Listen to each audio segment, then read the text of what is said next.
Do you remember the feeling of 2008, when the whole world woke up to find life savings had evaporated? We blamed the banks. We blamed greed. But what if I told you we missed the real mastermind? What if that disaster was not an accident, but a carefully designed product? There is a powerful group of referees who hold the keys to global cash flow. They slap the label of absolute safety, AAA, on piles of toxic waste, and when the bomb explodes, they are the only ones walking out of the ashes with record profits, while inflation is eating away at your paycheck and interest rates are strangling your dream of buying a home today. Welcome to the world of Moody's and S&P. This is not Wall Street. This is a credit rating protection racket legalized on the largest scale in human history.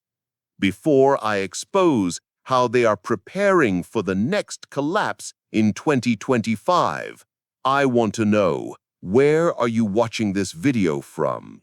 Are you feeling the heat of inflation and debt right where you live? Check in the comments right now. And do not forget to hit subscribe, because what I am about to say is the naked truth that TV will never dare to air. Let's go back in time. In 1909, a man named John Moody came up with the idea of rating railroad bonds. Back then, the model was very simple and ethical. The investor pays. If you wanted to know which bonds were safe, you paid for Moody's manual. If Moody lied, he lost customers. Honesty was the product. But by the 1970s, greed changed everything. A new mechanism was born, a monster named the issuer pays model. Imagine this. You are a student taking an exam. Instead of the teacher grading you, you pay that teacher directly to give you a grade. And the teacher knows that if they do not give you an A, you will take your money to the teacher in the classroom next door. What grade do you think you will get? Of course, an A, no matter how terrible your work is. Sound familiar? That is exactly how Moody's, S&P, and Fitch operate today.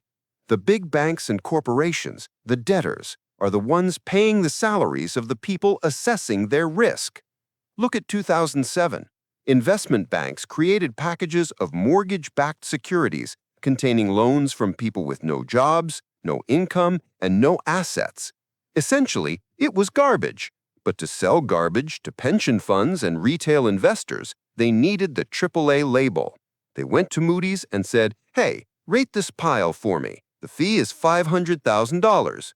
If Moody's said, "No, this is junk," the bank would say, "Fine, I will go to S&P." Fearing the loss of a fat fee, Moody's slapped the AAA label, a safety level equal to U.S. Treasury bonds, on those ticking time bombs. Sound familiar? Now it is 2025. Instead of mortgage debt, we are facing corporate debt and national debt. Zombie companies do not make enough money to pay interest, yet still maintain high credit ratings to keep borrowing new money to pay off old debt. Nations print money indiscriminately, but still keep investment-grade ratings. The mechanism has not changed at all. They just changed the name of the asset class. In the past, it was MBS, mortgage-backed securities. Today, it is CLO, collateralized loan obligations. Basically, they are packaging the bad debt of companies about to go bankrupt, labeling it AAA, and selling it into your own pension fund. Sound familiar? History does not repeat itself, but it rhymes. And this time, the rhyme sounds like a global collapse. They did it in 2008, devastated the economy, and guess what? None of them went to jail. They even became richer and more powerful. They have established a system where lying is not a bug, but a feature. But who is behind this velvet curtain? Who allows this farce to continue? You might be thinking, why doesn't the government stop this? Why does the Securities and Exchange Commission, the SEC, let it be? Here is the twist that will send shivers down your spine. The government is not the victim. The government is an accomplice.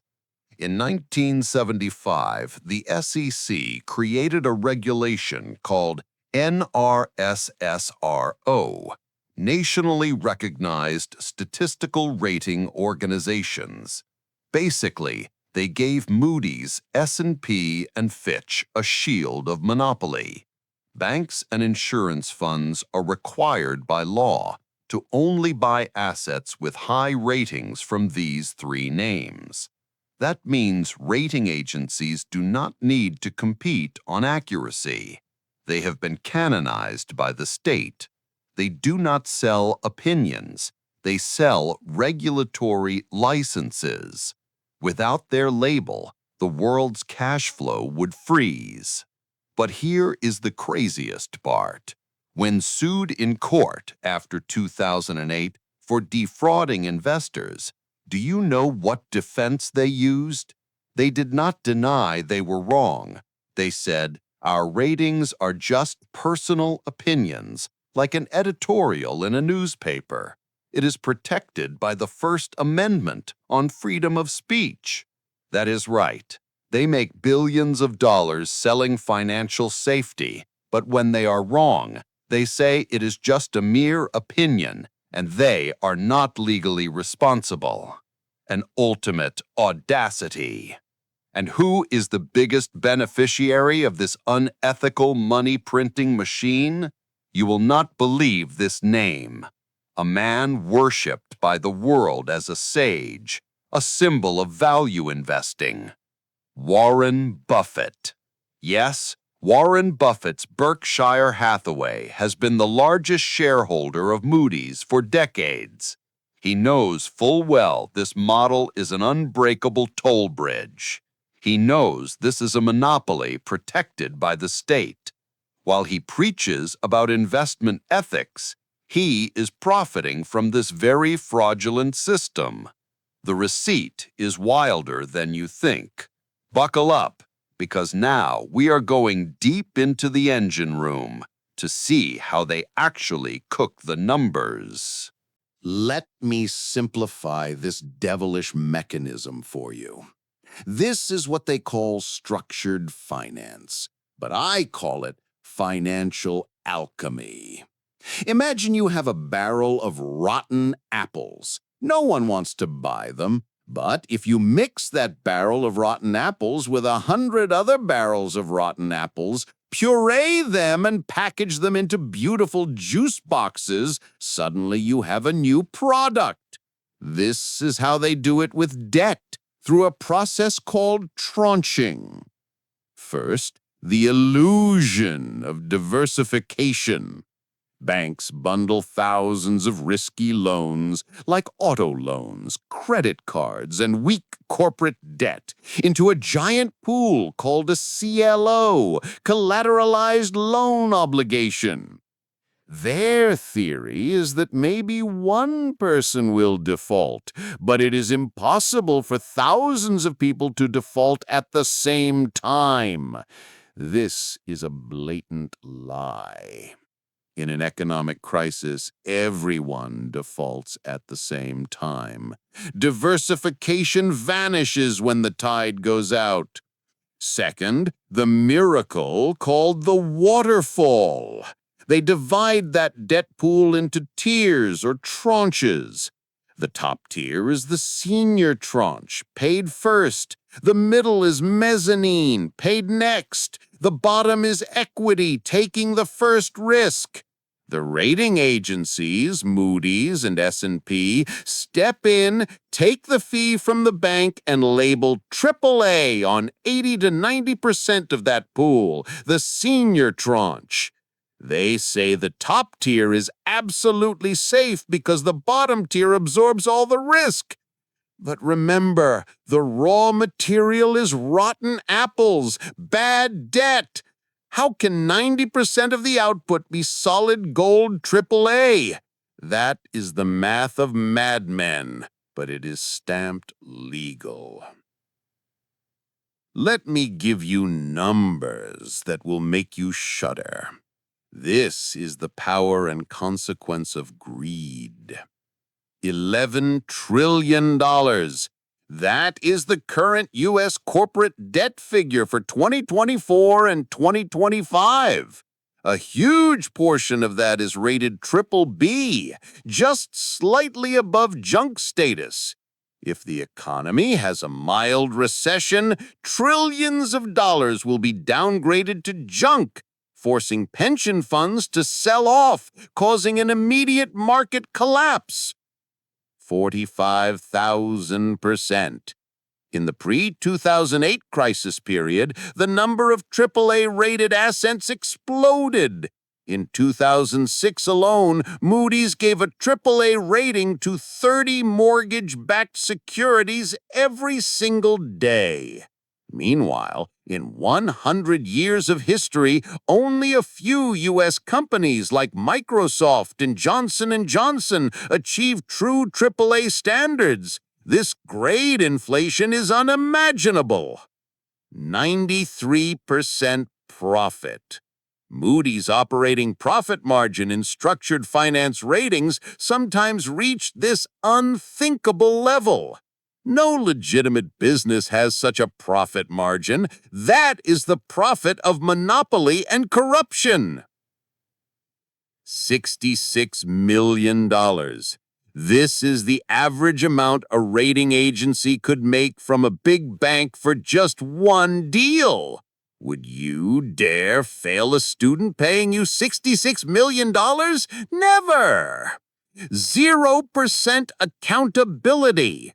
After causing the global economy to evaporate trillions of dollars in 2008, the fines they paid were just a slap on the wrist compared to the profits they made, and not a single CEO went to jail. This system creates a brutal cycle of moral hazard. Banks want to lend high risk to get high interest. They need Moody's to launder that risk with a AAA label. Moody's needs fees from banks, so they are ready to label.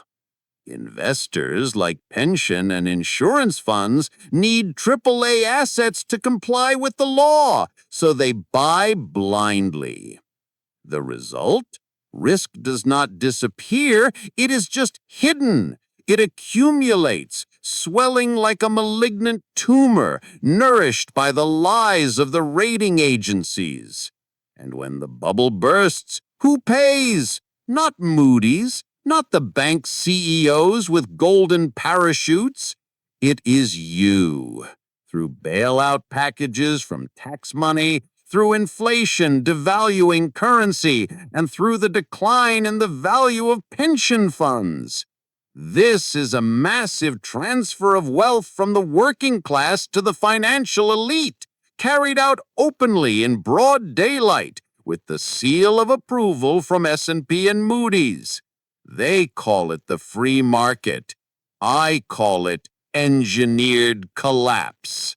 We are standing on the brink of a new crisis, bigger and much more devastating than 2008.